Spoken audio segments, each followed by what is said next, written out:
Thank you for tuning into the Forefront Radio. I'm your host, Afio Levi Israel. Now, if you're interested in helping us promote our brand, please feel free to donate to our Cash App. Our Cash App is $Afiel Levi. That's APHIELLEVI. And that'll go directly to the Forefront Radio so we can produce more incredible shows for you to listen to. Now, if you haven't heard about Anchor, it's the easiest way to make a podcast. Let me explain. It's free. There are creation tools that allow you to record and edit your podcast right from your phone or computer. Anchor will distribute your podcast for you, so it can be heard on Spotify, Apple Podcasts, and many more. You can make money from your podcast with no minimum listenership. It's everything you need to make a podcast in one place. Download this free Anchor app or go to anchor.fm to get started. Thank you. You are now listening to the Forefront Radio, where we discuss history, the Bible, the history of the Israelites, science, and other matters. Bring it out. The history of the blacks, Hispanics, and Native Americans as it relates to the Bible. Who were you prior to slavery? Who were you prior to colonization? These answers and more can be seen and heard as you listen to the Forefront Radio.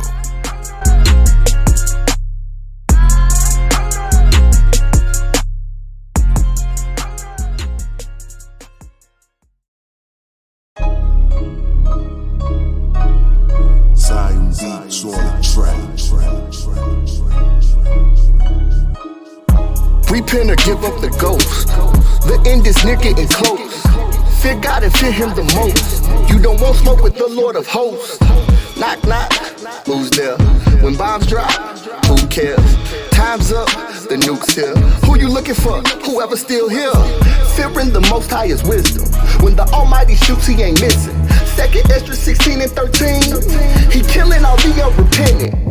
Bang, bang, bang, bang, bang, bang. Bang, bang, bang, bang, bang, bang, bang, bang. See, I told you that Christ would return like a thief in the night. You ain't think we was right when we told you repent, keep his laws and endure it, be strong in the Lord and the power of his might. In the power of his might. Repent or give up the ghost. Repent or give up the ghost. Repent or give up the ghost. Repent or give up the ghost. Repent or give up the ghost. Repent or give up the ghost. Repent or give up the ghost. Repent or give up the ghost. Whether they hear or forbear, I cry aloud and don't spare. And I don't trim my waist when I cut them up. I tell you the truth cause I care. Repent, the kingdom's at hand. You better do what he commands. The Most High God is in plan, and neither is the Son of Man. Eyes fire red, no cyclops, but he gon' X me and no cyclops. Eyes fire red, no eye drops. He made me a watchman, no eye watch. It's high time to wake out of sleep, so we sound the alarm in the street. We lift up our voice like a trumpet, standing up against iniquity. Luke 13:3 and verse 5. Repent or perish and die. Either choose living water or fire. The truth burning all of these lies. Forever in torments and smoke. Thus said the Lord God of hosts. Revelation 14 and 11. Fear God and fear him the most. Repent or give up the ghost. Repent or give up the ghost. Repent or give up the ghost. Repent or give up the ghost. Repent or give up the ghost. Repent or give up the ghost.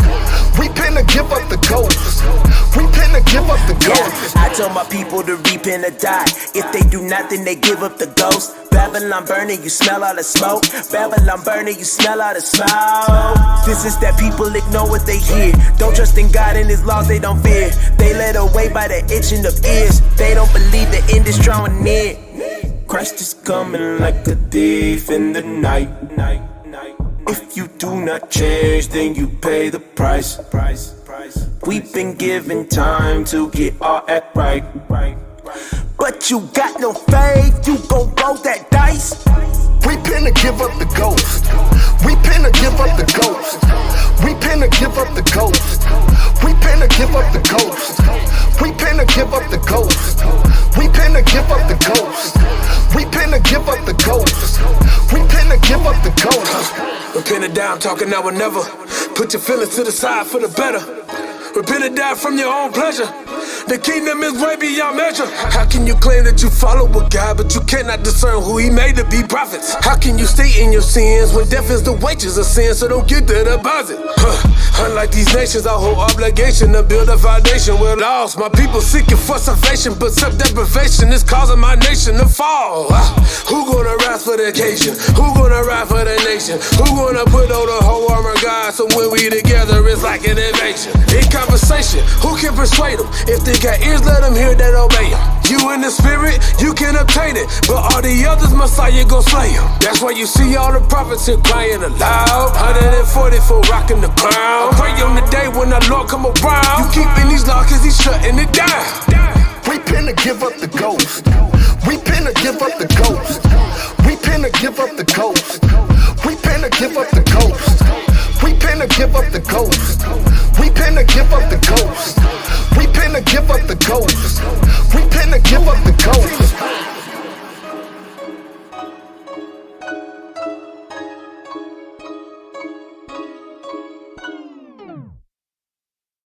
But I want to get the language right tonight.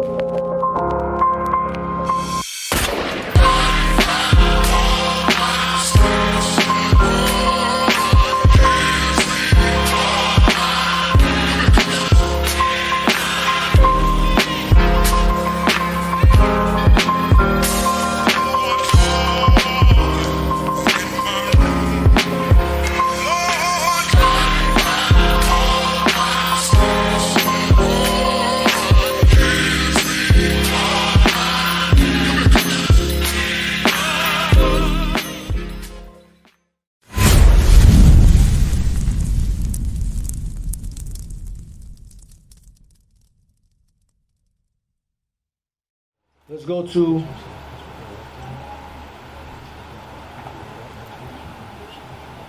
Joshua 8:4. Gideon.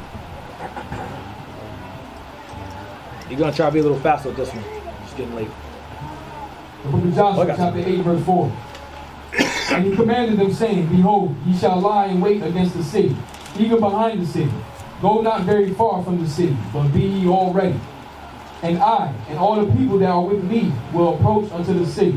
And it shall come to pass, when they come out against us, as at the first, that we will flee before them. For they will come out after us till we have drawn them from the city. For they will say, they flee before us, as at the first. Therefore we will flee before them. Then you shall rise up from the ambush. This is a popular Israelite tactic. We will pretend we're on the run, and then as the heathens attack us and chase us from behind, he will come out and ambush them. It's called guerrilla warfare. The Maroons did that a lot. In the Northern Kingdom on this side of the world did that with the white man a lot. Guerrilla warfare.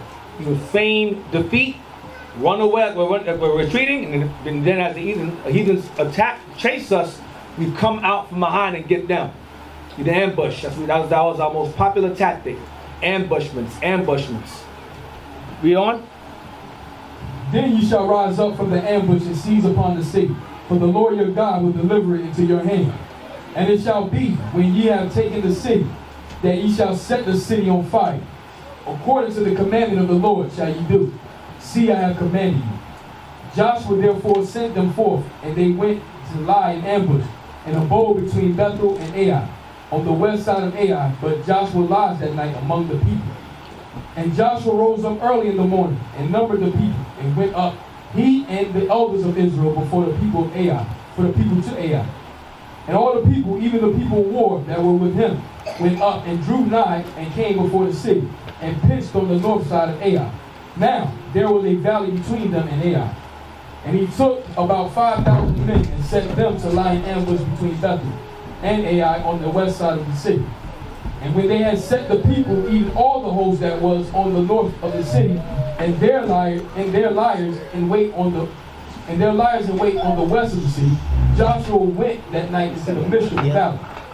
And it came to pass, when the king of Ai saw it, that they hasted and rose up early, and the men of the city went out against Israel to battle, he and all his people, at a time appointed before the plain.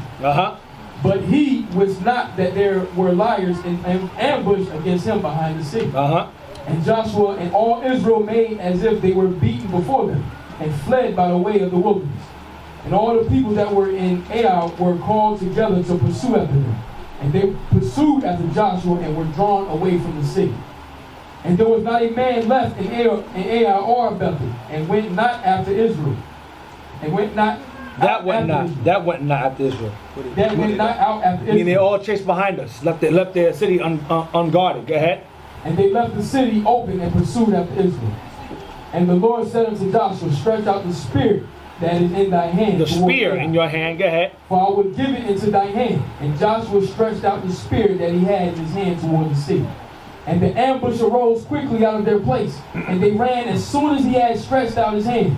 And they entered into the city and took it, and hasted and set the city on fire. That's all I want. That was by accident, actually. It would be Judges 8. But that's good. That's good. I went there first. Get Judges 8 now. Judges 8 in verse 4. Book of Judges, chapter 8, verse 4.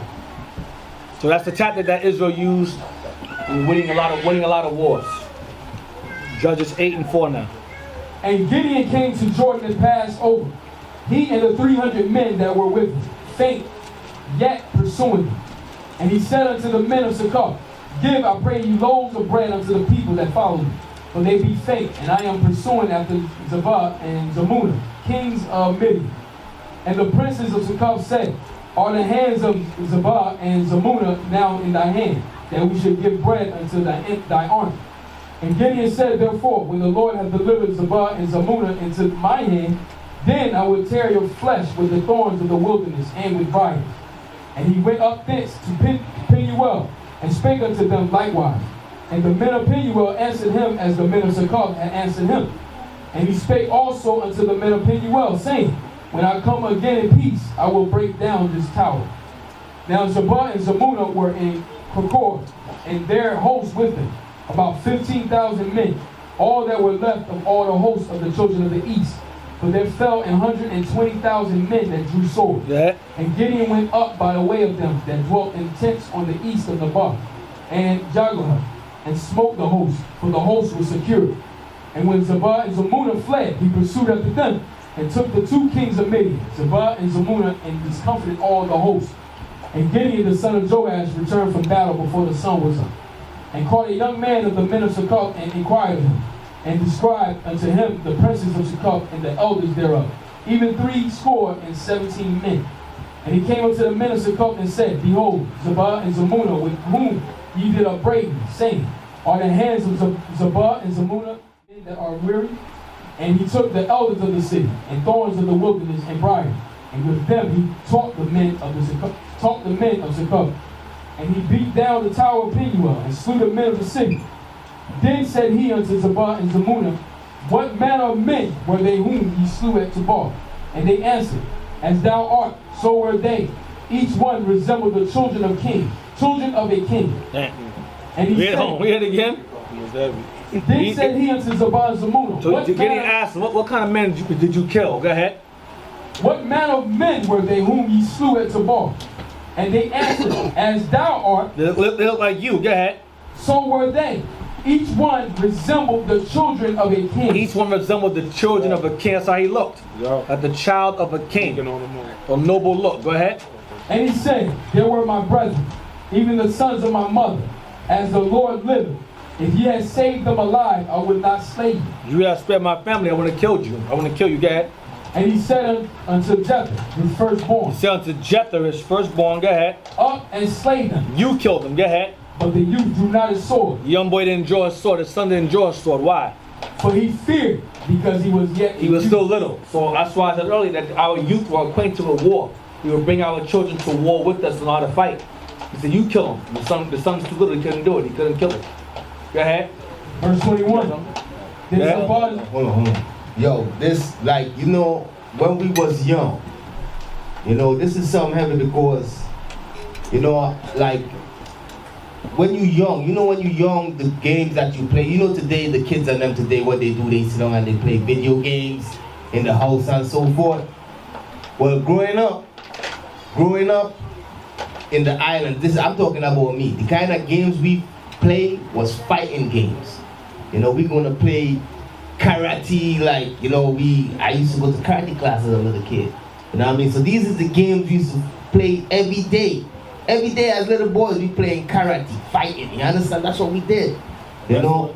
And as little growing up, that's the game, that's how we used to get down as little kids in the islands. And you could ask my brother Tobias, man. You know, we used to be doing some crazy stuff. You know what I mean? One time I literally run up a dude's chest, man, and kick him in his head. Oh, man. I don't believe that story, man. No, for real, bro. I tell you, this dude chased me like 5 miles, man. Like 5, and this dude was a big dude too. You know, so he was chasing me, dog. I was running. Cause I like, if this dude hold me, he gon' you know, he was a big dude, man, but I ran up his chest and kick him in his head, you know? But, you know, I'm just saying, as young kids, that's what we used to do. We play wild, we fight karate and stuff like that. Today is a different thing for the brothers, kids and them today. They sit down and play video games. Yeah, these millennials,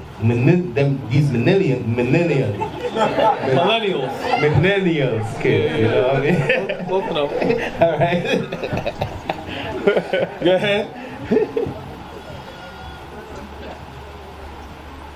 20, verse 20 again. Verse 21, verse 20.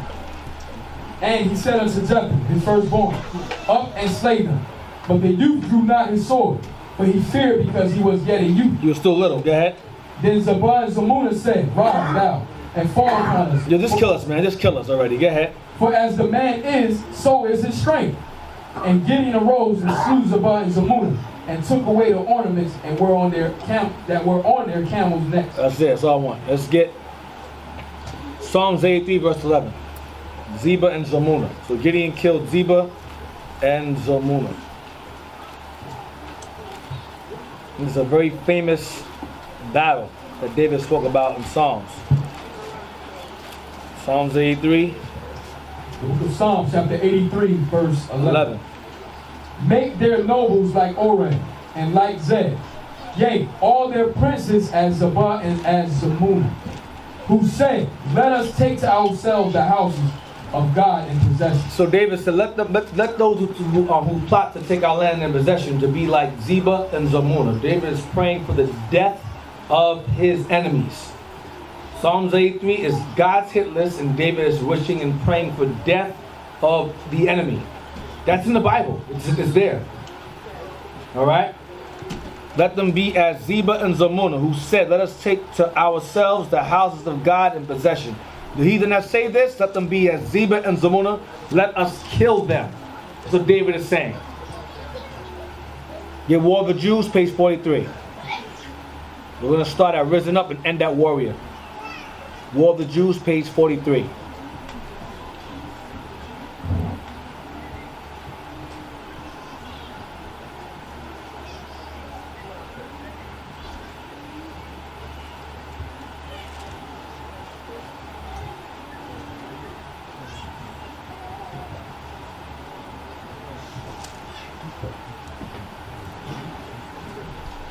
We're going to start at where it says, Risen Up,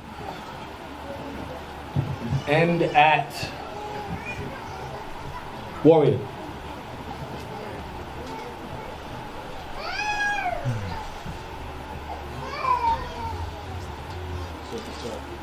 At the top.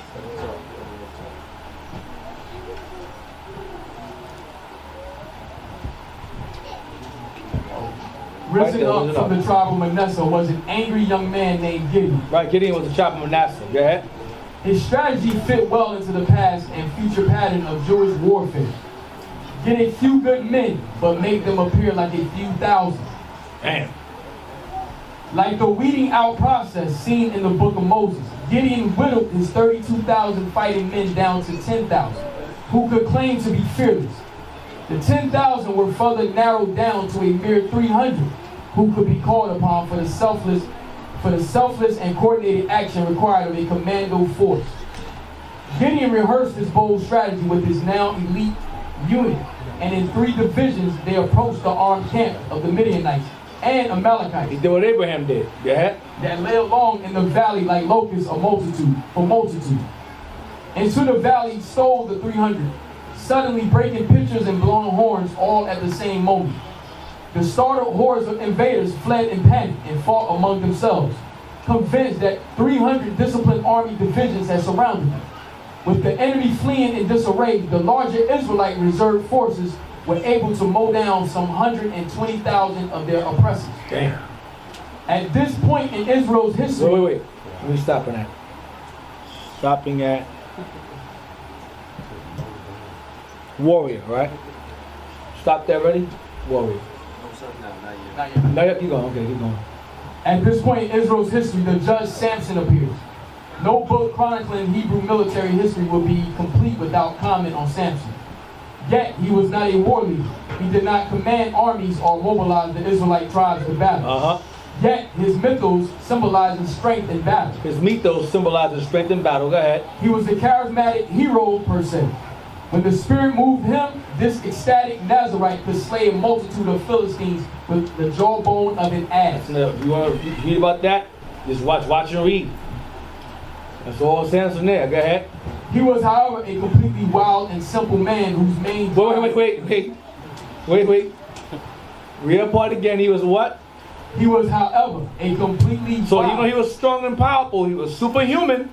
He was, however, a completely wild and what? And simple man. He was simple as hell. Go ahead. Whose main drive was his strong sexual appetite. For Hamite women. Go ahead. Such guile and cunning as he possessed was twice overcome by Philistine women. Yep. Only when seized by an all-consuming rage, the Spirit of the Lord, did he transform into an unconquerable warrior. Only when he got really upset and angry did he transform into an unconquerable warrior. The Spirit of the Lord came upon him, he breaking things, ripping gates off. Right. But he was simple. Right. And lustful. That's it says that Samson was a lustful brother. You understand? Remember in I think it's in Ezra's 4, he talk about brothers that lose their wits off a woman, man. Samson was one of those brothers. And you also got a lot of you brothers that's amongst us today that you all lose your wits for women, man. You understand? You got sisters that come to the congregation, they haven't changed, they haven't repented yet, and some of you brothers ready to jump on them. You're within 2-3 months, a sister here, you brothers ready to marry the sister. You done lost your wits for a woman, man. And when things start going downhill, all I gotta tell you brothers that do that is that y'all don't come to us for no counsel, man. You know what I mean? If that sister turned out to be a dragon, a demon, don't come to us and be like, yo, brother, you know, sister do this or that, yo, or I want to put her away. No, you gonna stay with that sister. Just watch that cartoon, How to Train Your Dragon. Watch that. Yeah. Get some pointers from that. Judges 14, verse 5.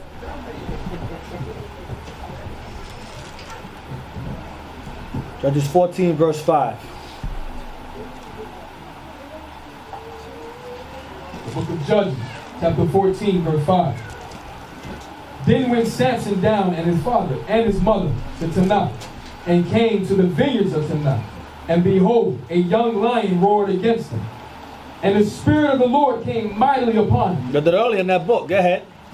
And he rent him as he would have rent a kid. And he had nothing in his hand. But he told not his father or his mother what he had done. And he went down and talked with the woman. And she pleased Samson well. So, wait. The Spirit of God entered in Samson. He ripped the lion like a kid. He played with it like it was a baby goat. He destroyed it. Destroyed a young lion. A young lion is a fierce, heavy, ferocious animal. And he beat it like it was a kid goat. Go ahead. And he went down and talked with the woman, and she pleased Samson well. And after a time he returned to take her, and he turned aside to see the carcass of the lion. And behold, there was a swarm of bees and honey in the carcass of the lion. And he took thereof in his hand, and went on eating, and came to his father and mother, and he gave them, and they did eat. So he saw honey inside the body of this dead lion, which is defiled now, and he sees honey on it, and he goes and takes it and starts eating some. Go ahead, and does what? But he told not them, but he told not them that he had taken the honey out of the carcass. And he of the fed this defiled honey to his parents and didn't tell them. Samson was simple. I'm telling you, simple. Go ahead. So his father went down unto the woman, and Samson made there a feast. For so used the young men to do. That's all I want. Get on 15, verse 9 and 17. Judges chapter 15, verse 9. Then the Philistines went up and pitched in Judah, and spread themselves in Lahah. And the men of Judah said, Why are ye come up against us? And they answered, To bind Samson are we come up, to do to him as he hath done to us. Then 3,000 men of Judah went to the top of the rock, Edom, and said to Samson, Knowest thou not that the Philistines are rulers over us? What is this that thou hast done unto us? And he said unto them, As they did unto me, so have I done unto them. And they said unto him, We are come down to bind thee, that we may deliver thee into the hand of the Philistines. And Samson said unto them, Swear unto me that ye will not fall upon me yourselves. So Judas said, listen, man, we don't have no problem. You bringing problems to us. You fighting these Philistines, they rule over us. So we're going to take you to them. We don't want no problems.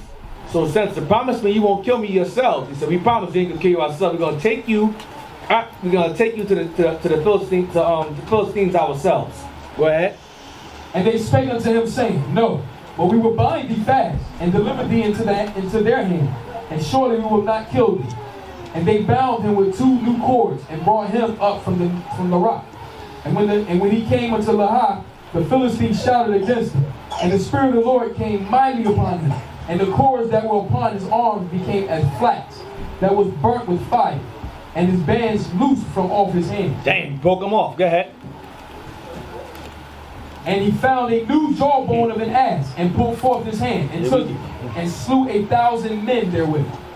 And Samson said with the jawbone of the ass, Heaps upon heaps, with the jawbone of an ass have I slain 1,000 men.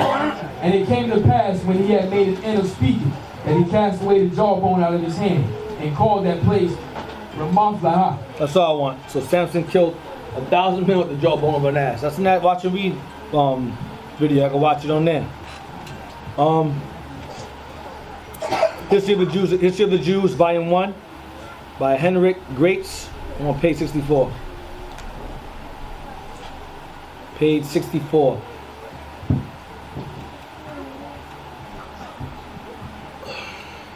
I want In Those Troubled Times on page 64. We're going to end at Unexpected Attacks.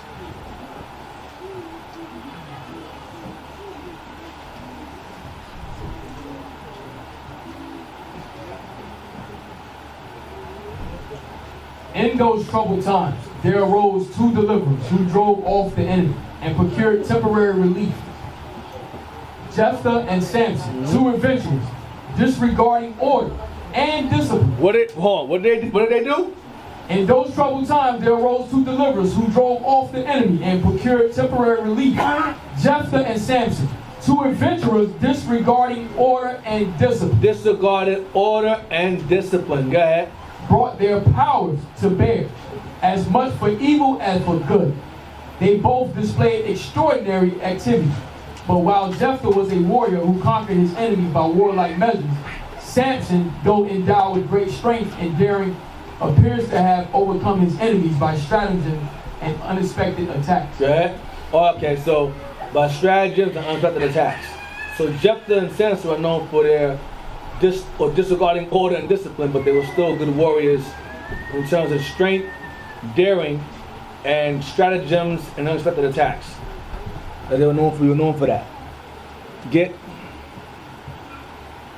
1 Samuel 4 and 6. 1 Samuel 4 to 6. I'm trying to get to the good stuff, but it's getting late. 1 Samuel 4 to 6. Well, better stuff. The book of 1 Samuel chapter 4 verse 6. And when the Philistines heard the noise of the shout, they said, What meaneth the noise of this great shout in the camp of the Hebrews? And they understood that the ark of the Lord was come into the camp. And the Philistines were afraid, for they said, God is come into the camp. And they said, Woe unto us, for there hath not been such a thing heretofore. Woe unto us, who shall deliver us out of the hands of these mighty gods? These are the gods that smote the Egyptians with all the plagues in the wilderness. Be strong and quit yourselves like men, O ye Philistines, that ye be not servants unto the Hebrews, as they have been to you. Quit yourselves like men and fight. We're going to read that again another time. Get 1532. I should have read that first. Get 1532. We'll go back to that.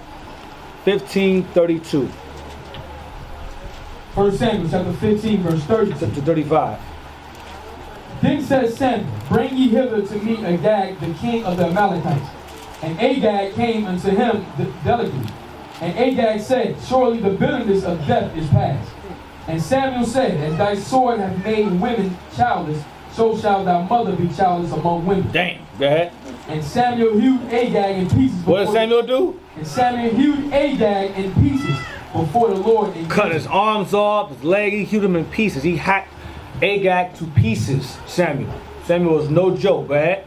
Then Samuel went to Ramah, and Saul went up to his house, to Gibeah of Saul. Gibeah of Saul. And Samuel came no more to see Saul until the day of his death. Nevertheless, Samuel mourned for Saul, and the Lord repented that he had made Saul king over Israel. Get 8:19 to 22. Chapter 8, verse 19. No, I'm sorry, 16 verse 4. Get 16 verse 4. 16 verse 4, yeah. 1 Samuel chapter 16, verse 4. And Samuel did that which the Lord spake, and came to Bethlehem. And the elders of the town trembled at his coming. The elders of the town of Bethlehem trembled at Samuel's coming. Go ahead. At his coming and said, comest thou peaceably? And they asked Samuel, you come in peace? Samuel was a fearsome man. Did you come peaceably? Go ahead. And he said, peaceably. He said, everything's okay. From now on, that's all I want. He said, everything, he said, peacefully. So Samuel was no joke either. All right? Get chapter 8, verse 19. Now we're gonna get, that was Samuel. We're gonna go to David now. 8, verse 19.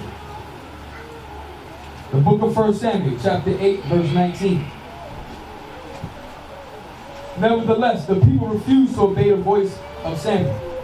And they said, nay, but we will have a king over us. Yeah. That we also may be like all the nations. And that our king may judge us. And go out before us and fight our battles. We want to have the king like the heathens do. Go ahead. And Samuel heard all the words of the people, and he rehearsed them in the ears of the Lord. And the Lord said to Samuel, hearken unto their voice, and make them a king. And Samuel said unto the men of Israel, go ye every man unto his city. And that's how Saul became king, because Israel desired to have a king like the other nations. Get chapter 9, verse 1. 1 Samuel chapter 9, verse 1. Now there was a man of Benjamin, whose name was Kish, the son of Abiel, the son of Zor, the son of Bechari, the son of Aphiah, a Benjamite, a mighty man of power. And he had a son whose name was Saul, a choice young man, and a goodly. And there was not among the children of Israel a goodlier person than he. From his shoulders and upward, he was higher than any of the people. Saul was very tall. He was very tall among the rest. Get chapter 10, verse 1. Chapter 10, verse 1. Then Samuel took a vial of oil and poured it upon his head and kissed him, and said, is it not because the Lord have anointed thee to be captain over his inheritance? When thou art departed from me today, then thou shalt find 2 men by Rachel's sepulchre in the border of Benjamin, at Zelzah. And they will say unto thee, the asses which thou wentest to seek are found. And lo, thy father hath left the care of the asses, and sorrow for you, saying, what shall I do for my son? Then shalt thou go on forward from thence, and thou shalt come to the plain of Tabor. And there shall meet thee 3 men going up to God to Bethel. One carrying 3 kids, and another carrying 3 loaves of bread, and another carrying a bottle of wine. And they will salute thee, and give thee 2 loaves of bread, which thou shalt receive of their hands. And after that thou shalt come to the hill of God, where is the garrison of the Philistines. And it shall come to pass, when thou art come thither to the city, that thou shalt meet a company of prophets, coming down from the high place with a psaltery. Here we go. And a tabret, and a pipe, and a harp before them, and they shall prophesy. And the Spirit of the Lord will come upon thee, that thou shalt prophesy with them, and shall be turned into another man. So Saul's spirit will be changed into another man. I mean, he'll become more powerful, more mighty, more braver than he was. Go ahead. And it took time. Go ahead. Verse 7. And let it be when these signs are come unto thee, that thou do as occasion serve thee. For God is with thee. And thou shalt go down before me to give it. And behold, I will come down unto thee to offer burnt offering, and to sacrifice sacrifices of peace offerings. 7 days shalt thou tarry till I come to thee, and show thee what thou shalt do. And it was so that when he had turned his back to go from Samuel, God gave him another heart. Change his heart. Go ahead. And all those signs came to pass that day. And when they came thither to the hill, behold, a company of prophets met him. And the Spirit of God came upon him, and he prophesied among them. Prophesied among them. His spirit was changed. Get chapter 10, jump to verse 20. Verse 20. And when Samuel had caused all the tribes of Israel to come near, the tribe of Benjamin was taken. When he had caused the tribe of Benjamin to come near by their family, the family of Matri was taken. And Saul, the son of Kish, was taken. And when they sought him, he could not be found. Therefore they inquired of the Lord further, if the man shall yet come thither. And the Lord answered, behold, he had hid himself among the stuff. So his spirit was not fully changed. He was still hiding. Okay, they called for him, and Saul was hiding somewhere. Go ahead. And they ran and fetched him thence. And when he stood among the people, he was higher than any of the people. He was tall. He was extremely tall. Go ahead. From his shoulders and upward. And Samuel said to all the people, see ye him, whom the Lord hath chosen, that there is none like him among all the people. And all the people shouted and said, God save the king. Then Samuel told the people the manner of the kingdom, and wrote it in a book, and laid it up before the Lord. And Samuel sent all the people away, every man to his house. And Saul also went home to Gibeah, and there went with him a band of men whose hearts God had touched. But the children of Belial said, Evil Jake, go ahead. how shall this man save us? And they despised him and brought him no presents, but he held his peace. See, so he had haters. Right. Hey, the children of Baal mean the children of the devil. Meaning Satan was working in these men, and they didn't even know that. Here's the Mosai appointed a man to be leader in Israel. And you got the children of Baal, meaning the children of the devil, they murmuring and going against King Saul. How can this man save us? This, that, running their mouth. You understand what I'm saying? So it's the same thing you all see today, man. You got children of the devil just running their mouth. You understand? So that's what I want to show you. And the first thing when Saul was set up, what he encountered? Opposition. You all understand what I'm saying? Mm-hmm. The first thing Saul, when he was set up as a king, then here come the haters. Here come the opposition against him. You know, that's what I'm trying to show you all. You all, you know, things ain't going, leaders is not going to be set up, and there's not going to be opposition against that leader. You understand? Men of God is not going to be set up, and there's not going to be oppositions against the men of God. Okay? You can add that. Yeah, 13 verse 1 and 2. 2 Samuel chapter 13 verse 1. Saul reigned 1 year. And when 1 Samuel 13. 1 Samuel chapter 13 verse 1. Saul reigned 1 year, and when he had reigned 2 years over Israel, Saul chose him 3,000 men of Israel, whereof 2,000 were with Saul in Michmash and in Mount Bethel, and 1,000 were with Jonathan in Gibeah. So he had 3,000 men he chose. 2,000 stayed with him, and 1,000 stayed with his son Jonathan. Go ahead. And Gibeah of Benjamin. And the rest of the people he sent every man to his tent. So Saul kept 3,000 men by his side. 2,000 by his side and 1,000 for his son Jonathan. Watch this.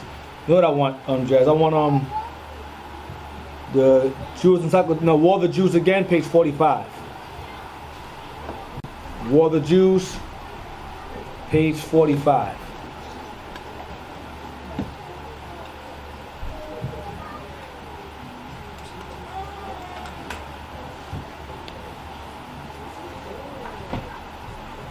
Almost there. I'm trying to get there. War of the Jews, page 45. And King Saul, the Israelites were to find a hero who combined the ecstatic spirit of wait, I'm sorry. Where I say start at? I said start at for his and end at Jonathan. You start there? Go down. For his and end at Jonathan. Right there. For his subsequent campaign. For his subsequent campaign aimed at the Philistines. Saul did handpick 3,000 men, stationing 1,000 of these with his son Jonathan. Watch this. Rather than throw down a ceremonial gauntlet, Saul crushed the Philistine garrison at Gibeah. The Philistines responded with 30,000 chariots, 6,000 cavalry and infantry, and the hundreds of thousands, intimidated and armed only with farming tools. Most of the Israelites headed for the hills. The Israelites needed a miracle, and scripture records an earthquake that handed the Philistine army a great defeat. King Saul followed up with actions against the other neighboring people that had raided and despoiled Israelite towns and villages. Amalek, Ammon, Edom, and Moab. Saul marched 210,000 men against Amalek, first warning the friendly Kenites to leave Amalekite land to avoid destruction. Hold on. This is for his and that Jonathan. I read too far. Get the Jewish Encyclopedia, page 270. I'm gonna stop at Jonathan. That's all I wanted. It says Jonathan. That's it. Get page 270, Jewish Encyclopedia. That's what I wanted, really. Jewish Encyclopedia, page 270. Other biblical mighty men, and we're gonna end at subjects. Gotta end where I end, because you're gonna lose. If I'll get lost if you do that. I was gonna say end at Jonathan, stop at Jonathan. Don't read me further than that.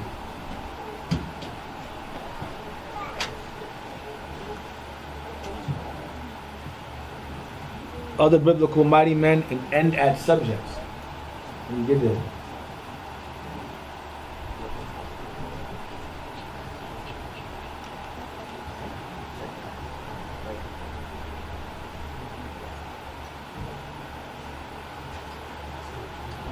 Alright, start at other biblical mighty men and end at subjects. So go beyond that. End at subjects. Other biblical mighty men right there, top left. End at subjects. Other biblical mighty men were Shamgar, Judges 3:31. Jonathan, David, Joab, Abishai, Asiel, Joshua-Bean, the Hackmanite, Eleazar, and Shammah. Saul is said to have gathered around him strong and valiant men, and encouraged physical development among his subjects. Read it again. Saul is said to have gathered around him strong and valiant men. 3,000, go ahead. And encouraged physical development among his subjects. And he encouraged them to be physically developed, meaning they had to work out. He had strong men around him. They had to be in shape to watch him and his son. Right, meaning they didn't have no pot belly, you know what I mean? The you brothers that got that little, you know, you know. So it's okay to stay in shape, man. What you love it? What you just said? Yeah, man. So, what you just said, man? You told me don't say it, right? Nah, but we did have a program like that. We encourage brothers to work out, whatever. Call it the 6,000 Club. Oh, we got the Man of Valor program set up. You understand? Every Sunday and what are the days where brothers come, you know. Wednesdays. Right. Sundays and Wednesdays, where brothers is being trained. You know what I mean? I think you'll be doing like different push-ups and different exercises and stuff to keep you brothers in shape and so forth. It's a program that is set up and it's rigorous to put you brothers through certain training before you go to camp. You understand? So what we're reading about here, it told you that Saul, he made sure the men around him was fit. You understand? The men and them was ready for war. You know, and it's the same thing in this truth, man. You all got to make sure you're spiritually strong. You know what I mean? You're spiritually ready for war. And also physically, man. You understand? You can't have a brother that he can't even run. Like, you know. You know, he can't run. He can't run one block. He's like, you know. So it's good. So when you read the scriptures, it tell you our forefathers was in shape. When you read all the scriptures, because there's a lot of scriptures that it got going into how our forefathers was, man. You understand? It wasn't games to play with, and I think we're gonna be able to touch on a lot, too much of them tonight, right? Not too much. No. All right. Yeah, I ain't trying to kill us all, man. You saw the program. Come on, you might as well say it. Yeah, I can do it, man. I can do it. Try to kill us, man. He tried to kill us all, man. It was like 14 of us, and five survived it, right? 5? Yes, about 4 people left. Like 16 brothers who was doing 300 push-ups a day. You did push-ups a day. Deacon did 1 day. I did it 2 days. I had to divide it. And he left. We started with 16 brothers, ended up with 5 brothers, man. But we trying to implement that. Cap, we all lost, man. Cap. Hey, we gotta have soon we're gonna be setting up our exclusive club. I've been talking about this for a while. We're gonna be called the Mighty Man Club. You know, you're gonna have your little membership and so forth. You know what I mean? You gotta go under some exclusive training. You know what I mean? It's not, meaning scriptural, physical and all of that. You know, you're gonna be the Mighty Man Club, you know. Oh, praise it. There's gonna be 2 men left within 2 days. What else I wanted? Get 3:19. Samuel 13 verse 19. Stand Samuel 13 verse 19. We're getting there now. The book of 1 Samuel chapter 13 verse 19. Yep. Now there was no smith found throughout all the land of Israel. For the Philistines said, lest the Hebrews make them swords and spears. Right. There were no swordsmiths. So they were afraid we were going to learn how to make weapons. Go ahead. But all the Israelites went down to the Philistines to sharpen every man his shield, and his courser, and his axe, and his mattock. Yet they had a file for the mattocks, and for the courses, and for the forks, and for the axes, and to sharpen the goads. Yep, the ox goads. Go ahead. So it came to pass in the day of battle that there was neither sword nor spear found in the hand of any of the people that were with Saul and Jonathan. But with Saul and with Jonathan, his son, was there found. So Saul and Jonathan were the only ones that were actually armed with weapons. Go ahead. And the garrison of the Philistines went out to the passage of Michmash. Now get 26 verse 6. 26 verse 6. 1 Samuel chapter 26 verse 6. Then answered David and said to Ahimelech the Hittite, and to Abishai the son of Zeruiah, brother to Joab, saying, who will go down with me to Saul to the camp? And Abishai said, I will go down with you. So David and Abishai came to the people by night, and behold, Saul lay sleeping within the trench, and his spear stuck in the ground at his bosom. So Saul stuck his spear in the ground while he was asleep. Go ahead. But Abner and the people lay around about him. Then said Abishai to David, God hath delivered thy enemy into thy hand this day. Now therefore, let me smite him, I pray thee, with the spear, even to the earth at once. Let me kill him with his own spear. Go ahead. And I would not smite him the second time. I'll stab him one time. All I need is one stab, and that's it. I won't stab him the second time. It's one time. Go ahead.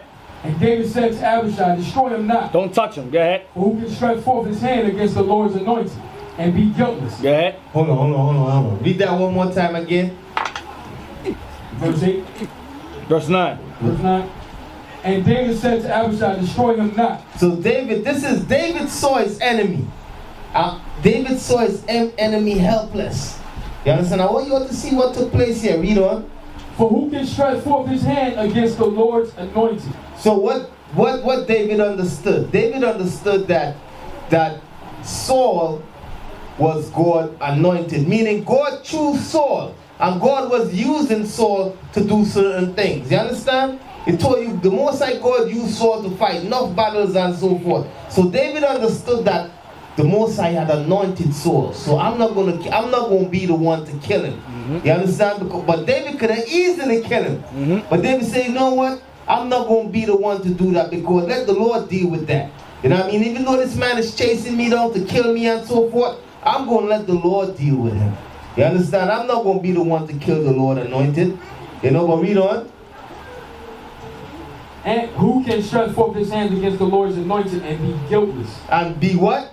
Guiltless. So any one of you all go against anybody that the Lord anointed. You understand? And that's why the Lord said you can't take vengeance in your own hand.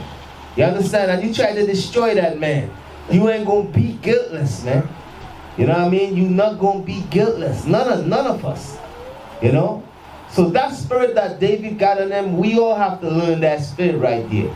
You know, because you know sometimes you might be mad at somebody or you might be mad at somebody and you want to take things in your own hand to bring judgment on that person. You know, we can't roll in that spirit, and we can learn that from David. That's the spirit we gotta have. You know what I mean? That's why the Lord said vengeance belongs to him. You know? Get 2 Samuel 1 verse 5. 5 to 6.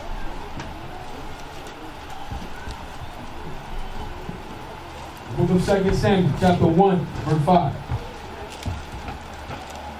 And David said unto the young man that told him, How knowest thou that Saul and Jonathan his son be dead? And the young man that told him said, As I happened by chance upon Mount Gilboa, behold, Saul leaned upon his spear. Upon his what? Upon his spear. Upon his spear. Go ahead. And lo, the chariots and horsemen followed hard after him. So understand that Saul was a spearman. Saul was a spearman. Come on. 2 Samuel 1:22 and 23. The book of 2 Samuel, chapter 1, verse 22. From the blood of the slain, from the fat of the mighty, the bow of Jonathan turned not back, and the sword of Saul returned not empty. Saul and Jonathan were lovely and pleasant in their lives, and in their death they were not divided. They were swifter than eagles. They were stronger than lions. I want you to type in the speed of an eagle. Google speed of an eagle. The fastest man alive is Benjamin. That's the fastest man alive. Is the Usain Bolt. And before him was Benjamin again, the fastest man alive. The fastest woman alive is Benjamin. And before Benjamin it was Judah. And before Judah was Gad in the Olympics.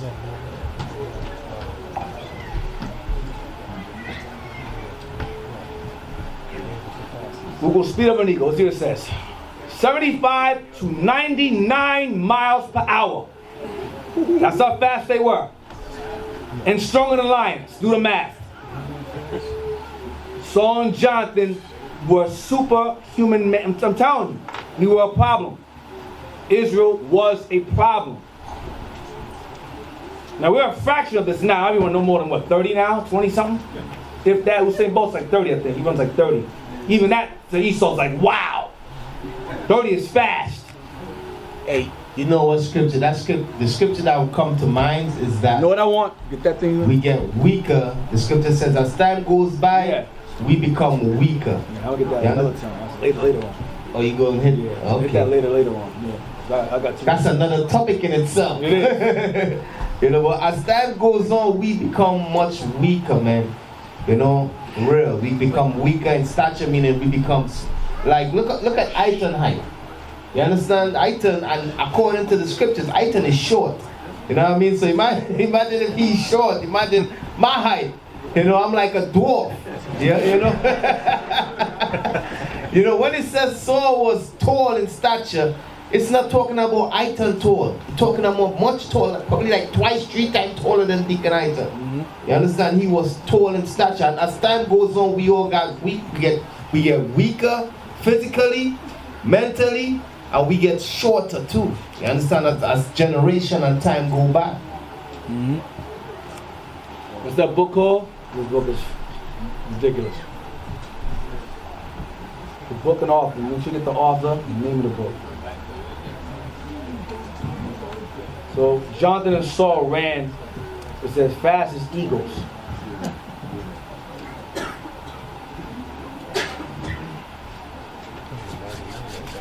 Let me sure I want this though. I want. Yeah, I want it. I'll take it. So they was running like that. Imagine, man. You know, and today Hussein, he running what, 30 miles an hour or so. 30 something like that. 30 something. I remember the one. Remember that movie with Jet Li, the one when he was running and the car was driving next, and the couple was like, man, he's going over 40 miles an hour. And he was like, you know. You all got it? Yeah, man. So, you know, as time goes by, we get weaker, but with true strength, Christ gonna give that back to us, man. You know, I don't know, but sometimes, like, you know, it's something that in our body called adrenaline. You know what I mean? Adrenaline. And sometimes when that adrenaline activates, you move a little faster than you usually move. You know what I mean? You all know what I'm talking about? Yeah, you get stronger too. You know, you get stronger, you move faster. You think, you know, like, you know, when that adrenaline, that little adrenaline kick in, is a kind, I forget what Esau call it in their science, but it usually activate, like, you know, sometimes some people when they get scared, they do certain things.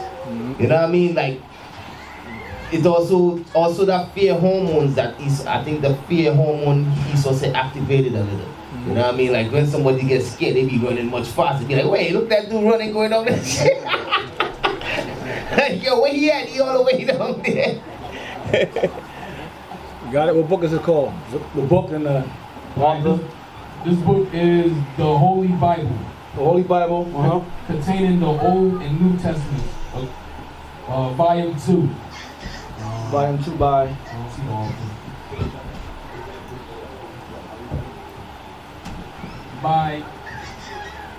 By Joseph Benson. Joseph Benson? Joseph Benson. Okay, let's read that. Blow it up, son. That's as far as it goes. I can see. I can't. Oh, yeah.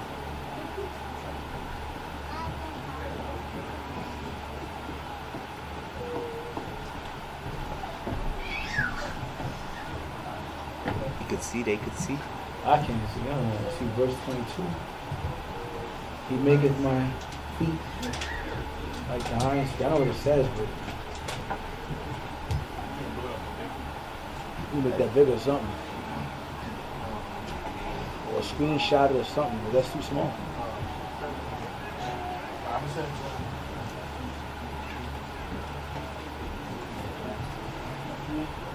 Yeah, man. So we reading about mighty men in the scriptures, man. The men that the Most High used to use, all of them, the Most High put some kind of physical, spiritual power on them where they could go the extra mile, man. Each one of the men and them each one of them, the men that God was using, you know, he put a different spirit on them, you know, for real.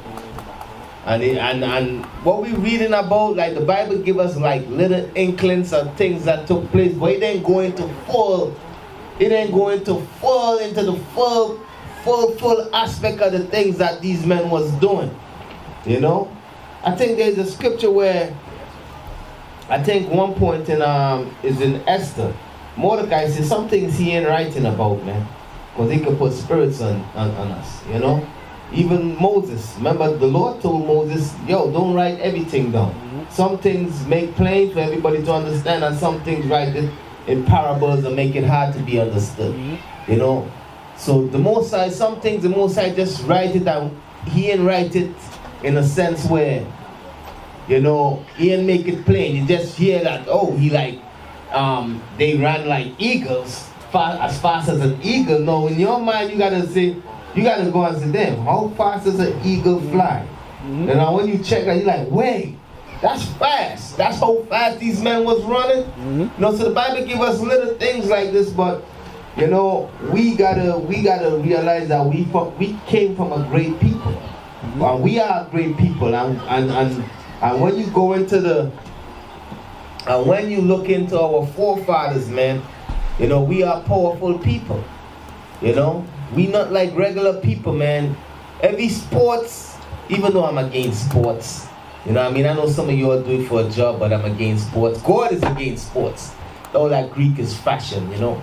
But, you know, that's why when you look at sports, any sports that our people get into, we dominate it. You understand? The only reason we ain't dominate hockey as yet because that I don't know. I think we don't want to mess with with no ice, man.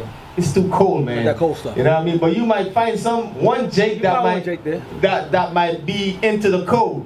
You know what I mean? He be skating on the ice and doing all type of things, running. You know, I'm telling you, Jake be doing some crazy stuff, man. You know, I don't know. Back in the days, I used to watch basketball. The last time I watched basketball is when Michael Jordan retired. Imagine how long ago that was. That's the last time I watched basketball. But he used to walk in the air.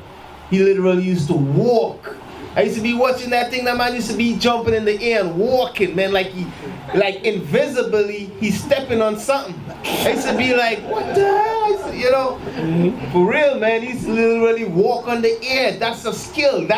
I never seen nobody do that before. That's why I call him Air Jordan. Yeah, man. Yeah, so after him, I never see nobody else do that, man. There's something good before. You know? No, I'm talking about after Michael Jordan. I just like walking in the air, like walking. You know? It's close. Okay. All right, but that should show you, you know, it's like a different present with Jake when it comes to sports, man. You know, and Esau used us for his entertainment. He knows. You know? Back in the days, they use our fighting skills. Like the sports we did back then, they use us as gladiators, you know, because we was bad with it, you know, with the fighting and so forth. So they use us as sports, as gladiators and so forth. You know what I mean? Oh, you got it? Yeah, read it. Okay. Alright, so we'll read verse 33. Right, he's going. It's a commentary on what's said in the scriptures. Watch what he says. He maketh my feet like hind feet. That is most swift and nimble. That means most swift and nimble. Go ahead. As he makes me wise in counsel and contrivance. Verse 32. So he makes me speedy and expeditious in execution, which are the two great excellences of a captain. Which are the two great excellences of a captain, because he was a captain. Go ahead. He gives me great agility, either to flee and escape from my enemies when prudence requires it, or to pursue them when I see occasion. Swiftness of foot was reckoned a very honorable qualification among the ancient warriors. That means speed was the most important qualification as a warrior. Go ahead. Who, as they generally fought on foot, were enabled by their agility and swiftness speedily to run from place to place, give orders, attack their enemies, defend their friends, and perform divers other offices the service might require of them, of which we have many instances in the battles of Homer and Virgil. One of the highest commendations Homer gives his principal hero is taken from his swiftness, terming him continually swift-footed, Achilles.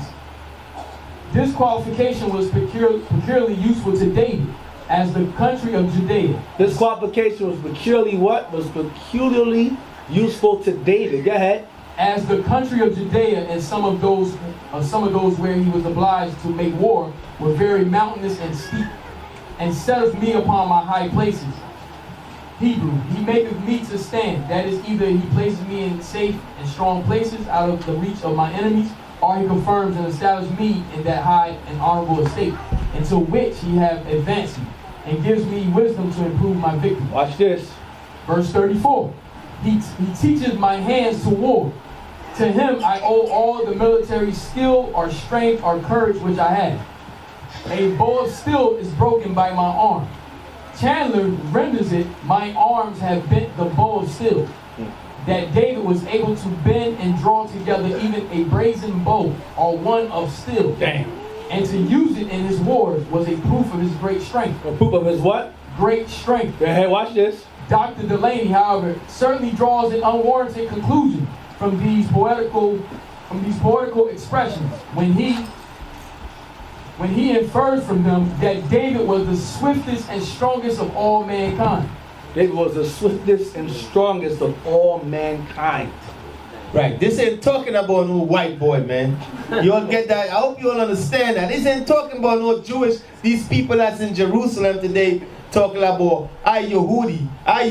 They ain't talking about them. You know, this is talking about our people, man. This is talking about the American blacks here, the brothers that living here in America. That's what it's talking about, because they the tribe of Judah. You understand? You all see that thing they be doing? You know? You know, if we kept the ordinance of the Most High, there's no way the jails would be populated with Israel, Hispanics and blacks. We would not be in jail. Those bars wouldn't be able to hold us, but they couldn't hold us. All those bars would be bent. They lock us up, chains break, 70 miles an hour. You know what I mean? We out. Yeah. Now they will see the true men of God. We are not black men, we are the Israelites.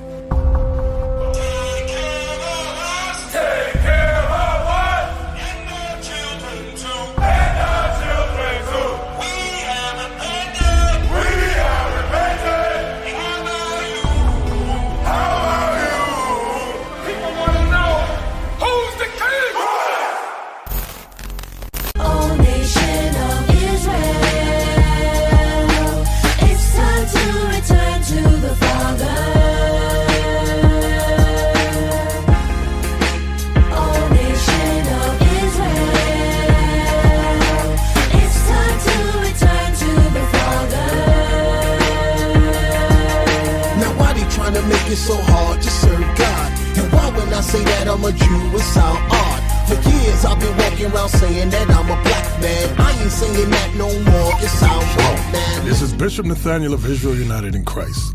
Please subscribe to our YouTube channels.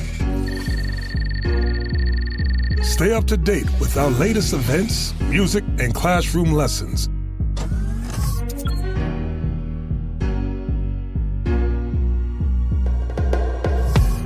IUIC plans to continue visiting different countries where this gospel has not been preached before. IUIC needs your help in pushing this truth.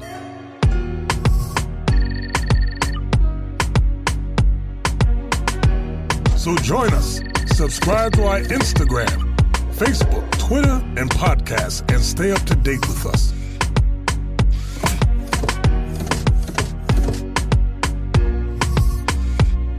For more information, please visit www.israelunite.org.